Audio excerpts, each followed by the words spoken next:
Hey guys, welcome back. It's Jen, and today I'm going to show you how I make my Cinnamon American Crusting Buttercream. I love cinnamon frosting. It's so warm and yummy. You can just pair this with vanilla cake and it's amazing. But I also love snickerdoodle cakes, churro cupcakes, cinnamon toast crunch cupcakes, and then of course cinnamon apple cake. But what makes this buttercream different is that it is great for decorating. I use cinnamon flavor instead of ground cinnamon so I can keep the frosting white. It tastes just as good as ground cinnamon. And this is a crusting buttercream, which means when exposed to air, the very thin outer layer of buttercream crusts over. It's nothing you can taste, but it's dry to the touch, and it holds its structure really well for piping decorations. So you can make a snickerdoodle cake of your labradoodle. Or golden doodle, or burn-a-doodle. Aw, they're so cute. There's way more doodles than you realize.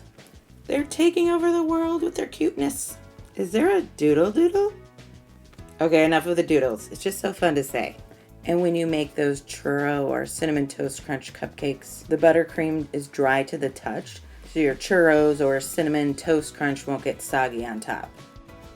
Here's a list of tools you're gonna need, and some ingredients you may not have in your kitchen. You could also use an electric hand mixer. The meringue powder you can find at craft stores and some grocery stores. And the high ratio shortening, also called cake and icing shortening, I bought on Amazon. Your buttercream will be a lot smoother and taste so much better using high ratio shortening. Pro tip. Another thing you may want is violet icing color. Probably asking yourself, why violet icing color? I don't want violet frosting. Because there's butter in buttercream, frosting can have a little bit of a yellowish tint. So if you want a super bright white buttercream, or you want to color your buttercream, so you want to start with a nice pure white because it makes it easier to get the right color. If you look on a color wheel, violet is on the opposite end of yellow. So when you add just the littlest bit of violet icing color, it cancels out the yellow, hence making a brighter white frosting. I'll show you later in this video how much to put in. Another thing that helps with this is try to get a butter that's lighter yellow in color. I found Land O'Lakes is a nice pale color.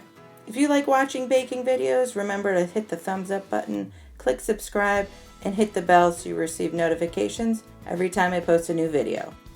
Alright, let's get mixing. Alright, let's first cream our room temperature butter and shortening using the paddle attachment on your stand mixer. If you forgot to warm your butter to room temperature, no worries. You can pop it in the microwave on power level 3. 30 seconds, then flip the butter over and do another 30 seconds. I put the recipe in the video description down below if you want to follow along at home. Now add the milk. Mix the meringue powder with your confectioner's sugar.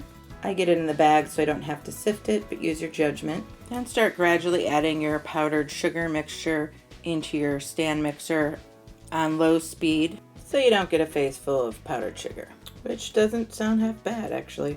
Do you guys ever play pie in the face? If you haven't, it's a bucket list game. Make sure you stop and scrape the bowl often when you are adding your powdered sugar. Now add your salt and beat on medium speed until fluffy and light in color.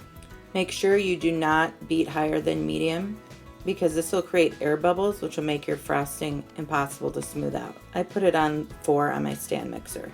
Now add your pure vanilla extract and cinnamon flavor and mix until fully incorporated. I like to do this at the end so you can taste it and see if you want to add more, but the amount I put in my recipe I've found to be to most people's liking. Oh my gosh, this smells so good. This smells like French toast, especially if you eat your French toast the way I do, which is putting a ton of butter on it, I'll be honest. Then I sprinkle cinnamon and sugar on top of that butter so it soaks it up. Again, this is bucket list worthy if you haven't eaten your French toast like this. If you want your frosting whiter, add that violet icing color now. Just add a teeniest amount with a toothpick. I take a little scoop out for comparison, and as soon as I see it any whiter, I stop then so that I do not end up with violet colored frosting. And just check that your frosting is smoothing well. If it has a lot of air bubbles, a good trick is just to add the littlest bit of milk. I'd start with just a half a teaspoon. You don't want to do too much because it'll change the taste, and it will also eventually no longer be a crusting buttercream either.